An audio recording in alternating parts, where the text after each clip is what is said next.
माता गौरा से उनके सहेली बाबा भोलेनाथ के बारे में मजाक करत थी। का कहत यहाँ, तोहर दुल्हा ये गौरा पहाड़ी हमें पूरे मदारी हमें ना। तोहर दुल्हा ये गौरा पहाड़ी हमें पूरे मदारी हमें ना। डर लागे वे तीन आँख धारी हमें पूरे मदारी हमें ना। तोहर दुल्हा ये गौरा पहाड़ी हमें पूरे मदारी हमें ना।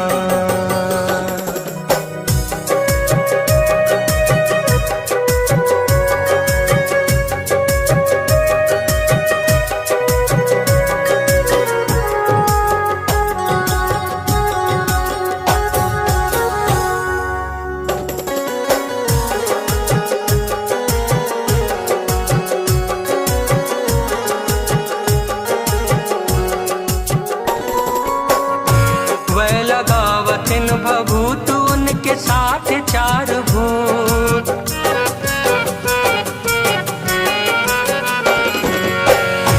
वह लगावतिन भभूत उनके साथ चार भूत। वह लगावतिन भभूत उनके साथ चार भूत। उनके साथी त बैल के सवारी हमें पूरे मदारी हमें ना। तोहर दुल्हा ये गौरा पहाड़ी हमें पूरे मदारी हमें ना।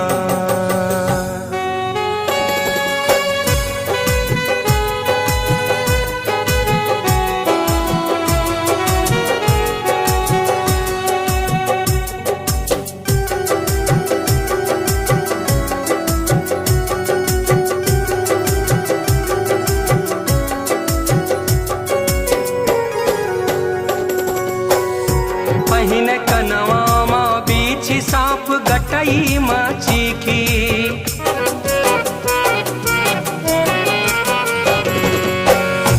पहिने कनवा माँ बीछी सांप गटई माँ चीखी। पहिने कनवा में बीछी सांप गटई में चीखी। उनके जंतर तो बहुत बड़ा भारी हमें पूरे मदारी हमें ना। तोहर दुल्हा ये गौरा पहाड़ी हमें पूरे मदारी हमें ना।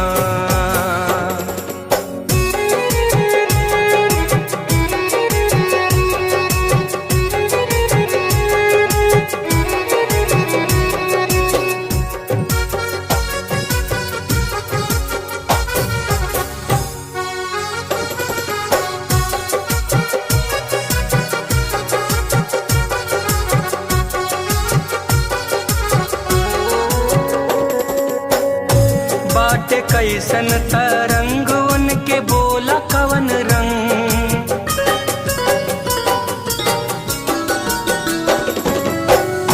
बाटे कैसन तरंग उनके बोला कवन रंग। बाटे कैसन तरंग उनके बोला कवन रंग।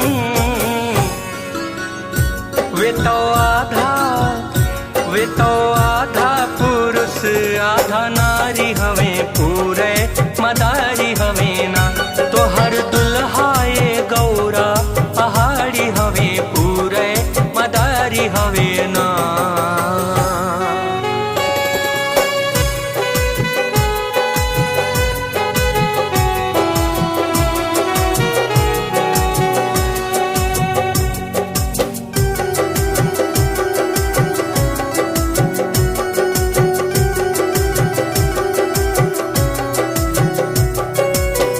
माता अपने सखियन के मजाक के उत्तर देथिन।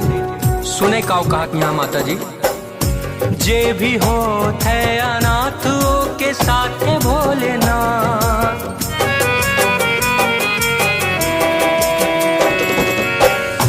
जे भी हो थे अनाथ के साथ भोलेनाथ। जे भी हो थे अनाथ के साथ भोलेनाथ। सारी दुनिया के पूरी दुनिया के बापू